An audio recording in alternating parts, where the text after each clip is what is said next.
Bendiciones de lo alto. Gracias a nuestro Padre Celestial porque nos permite reunirnos cada semana en su espacio Transformados. Muchas cosas estamos aprendiendo y estamos agradecidos del Eterno por esto. Y hemos estado viendo en esta última serie que hemos iniciado acerca de los nombres de Dios. Ya vimos el significado de Elohim que aparece desde el libro de Génesis 1:1.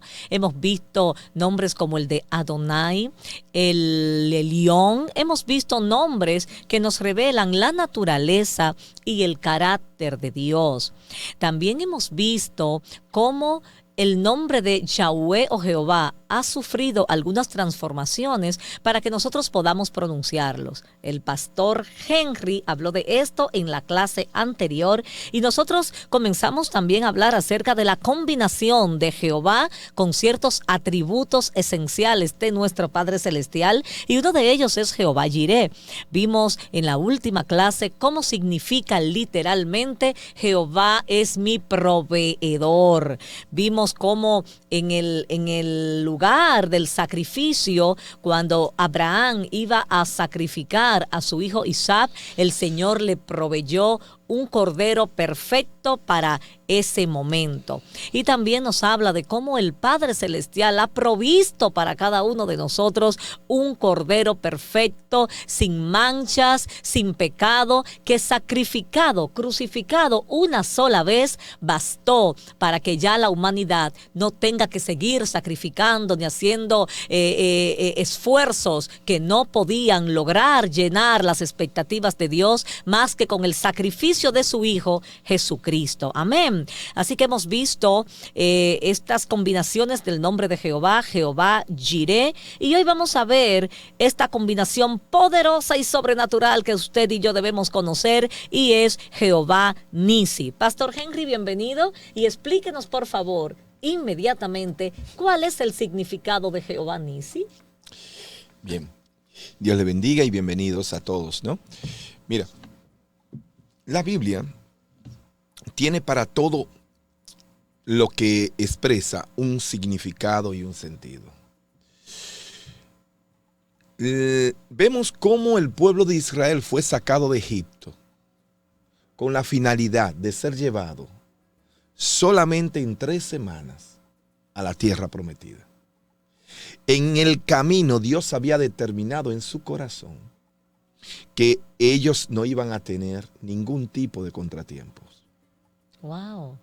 Pero la dureza del corazón de ellos, de los israelitas que salieron de Egipto, no porque eran malos de nacimiento, sino porque se habían contaminado con la maldad de egipcia. Oh Dios, muy fuerte. Entonces, esta maldad encubierta que llevaban consigo, Dios le permitió salir con todos sus bienes, sus ganados, sus riquezas y todo, pero también trajeron, metido debajo de esa riqueza, las malas costumbres. Muy fuerte. Y las condiciones de comodidad que le ofrecía Egipto. Debido a esto, Dios lo llevó al desierto para que le hicieran fiesta en el desierto al Señor. Pero ellos no entendieron qué tipo de fiesta. Era una fiesta de liberación para ellos mismos, para el pueblo. Pero el pueblo no fue liberado. Fue liberado de una opresión física, pero nunca de la espiritual y de la emocional. Okay. Entonces, Dios viendo esto, lo primero que permitió fue que tuvieran que verse en agonía ante un mar cerrado y sellado. Y el mismo Dios le dijo, si ustedes creen en mí, si ustedes, para que ustedes vean, voy a abrirle el mar rojo con 2 objetivos. Primero, que pasen al otro lado y que en esas aguas quede la muralla, quede sellado el tiempo de Egipto con ustedes y ya. Después de eso, Israel jamás volvió a ser esclavo de Egipto. Ay, ay, ay. Y la segunda razón por la cual Dios abrió el mar rojo fue para mostrar su fuerza y su poder y su soberanía. Poderoso. Nada podía abrir ese mar rojo si no fuera el poder de Dios. Ahora, ¿qué pasó en el desierto? Lo primero es que ellos fueron atacados por plagas, por enfermedades, por desesperación. Pero los ataques más fuertes que tuvieron en medio del desierto, por lo cual duraron 40 años y no 3 semanas, por lo cual se tuvieron que tardar, Por lo cual fueron los obstáculos de guerra que encontraron en el camino. Hubieron guerras de esas que duraron años. Sí. Libraba hoy una, ganaban uno, ganaba el otro, pero al año volvían otra vez y se enfrentaban los mismos. En el tiempo de paz se fortificaban los dos ejércitos y volvían y se enfrentaban. ¿Qué pasa con esto? Uno de los enemigos, mira, el pueblo de Israel tuvieron a los eteos, a los amorreos, a los amalecitas, a todos. Pero uno de los enemigos más fuertes que tuvo el pueblo de Israel en medio del desierto, que más tiempo le hizo perder para llegar a la tierra prometida, fueron los amalecitas, sí, de la tribu de Amalek. Oh, Dios. Esta gente eran terribles. Dios le mataba 200,000 soldados. El pueblo mataba 20,000 soldados. Y nada más era ellos regresar, se multiplicaban otra vez. Y volvían y salían mucho más gente a la guerra y la salían al frente a Israel. ¿Sabes, pastor, que ahora que dices eso, la guerra de los amalecitas en contra de los hijos de Dios fue extraña, fue más bien espiritual, todo el sentido de la palabra, porque los otros pueblos se enfrentaban a Israel porque Israel pretendía pasar por sus tierras y hasta cierto punto posar en esas tierras, pero no pasó lo mismo con los amalecitas. El pueblo de Israel estaba muy lejos de ellos. O sea, ellos salieron al encuentro de Israel porque sí, pero Israel no representaba, tengo entendido, usted me corrirá. No era porque sí, Celina, es que cada vez que se levantaban entre los mismos familiares de Moisés, sí, en contra del hombre que Dios había elegido para dirigirlo, Dios iba a dejar a distancia y ponía en el corazón de la amalecita venir y hacerle guerra. A eso es que me refiero. No había una causa como justificada en lo humano. A eso es que me refiero. Por eso digo que veo una connotación espiritual demasiado fuerte aquí. Los amalecitas atacan a los israelitas y no había ningún sentido de por qué ellos estar atacando al pueblo humano. No había una justificación. Por ejemplo, el pueblo de Israel viene y nos va a invadir nuestra tierra, va a consumir nuestras aguas, va a usar nuestras mujeres. No sé si me doy a entender, pero no había ninguna relación. Es una de las cosas que más nos impactan, de que cómo los amalecitas atacan al pueblo de Israel sin el pueblo de Israel haberle hecho nada, sin el pueblo de Israel representar ningún peligro para ellos.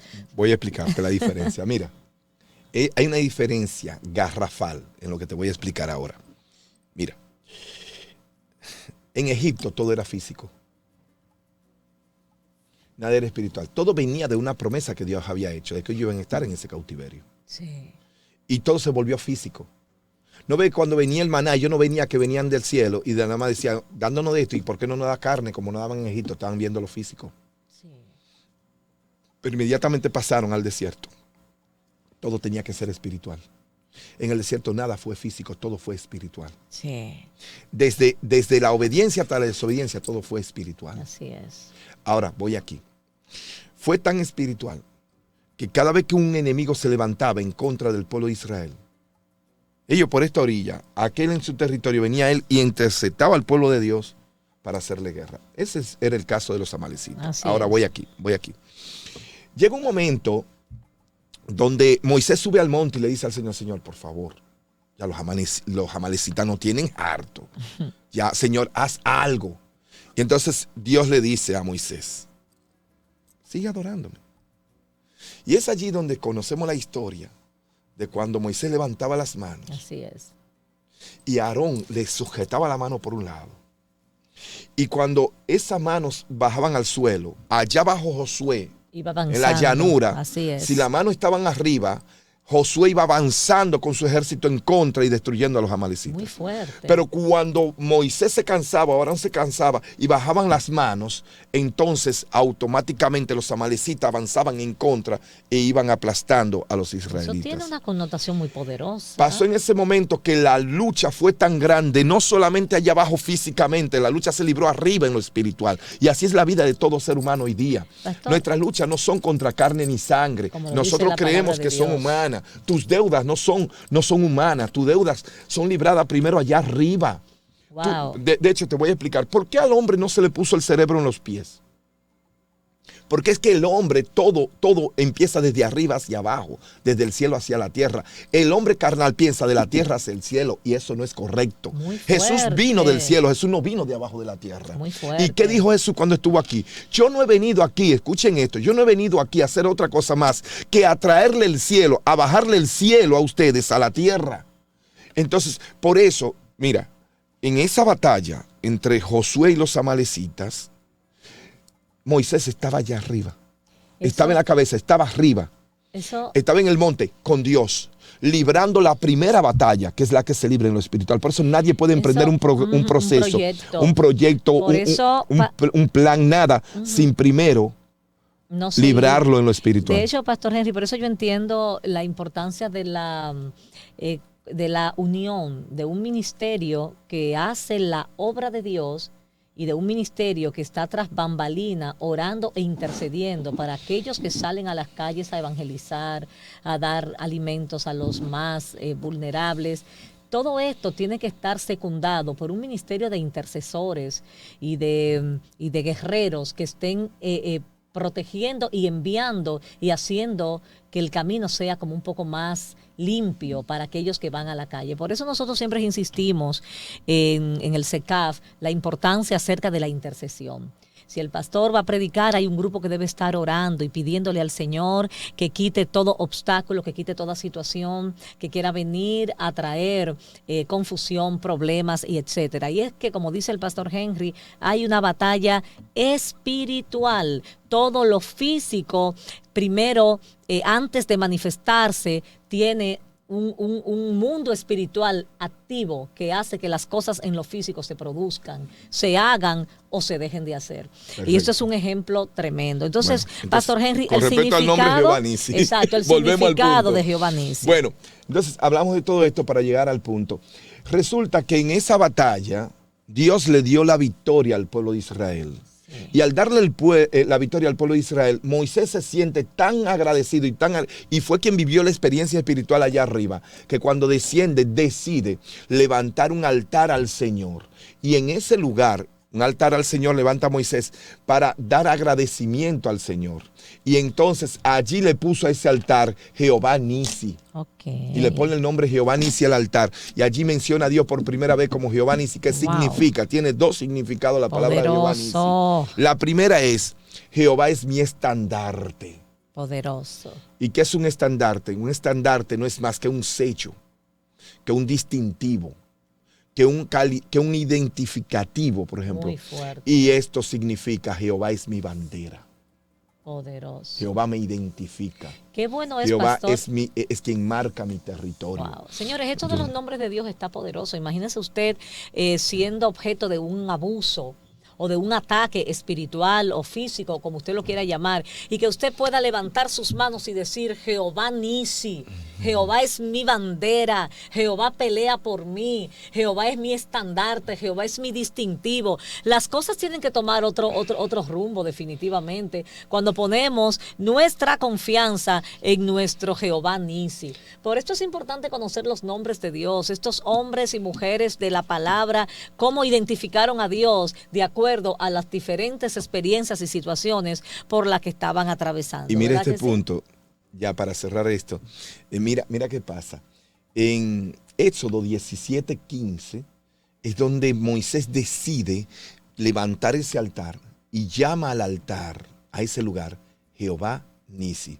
¿Qué significa esto al día de hoy para nosotros? Sí. Que Jehová es quien levanta bandera por nosotros. Ay, Dios Él mío. Es quien pelea nuestras batallas. Aleluya. Él es quien te dice, no temas, yo estoy contigo y yo iré delante de ti como poderoso gigante. No habrá quien te levante guerra y salga victorioso siempre y cuando tú levantes bandera. Siempre y cuando tú levantes manos a mí, yo levantaré banderas a ti, dice el Señor. Wow, eso está muy poderoso y muy profundo. Señores, esto es Transformados. Después de la pausa vamos a continuar con otra de las combinaciones poderosas del nombre de Jehová, Jehová Rafa. Así que prepárense para recibir esta revelación de parte del Eterno. En breve, continuamos.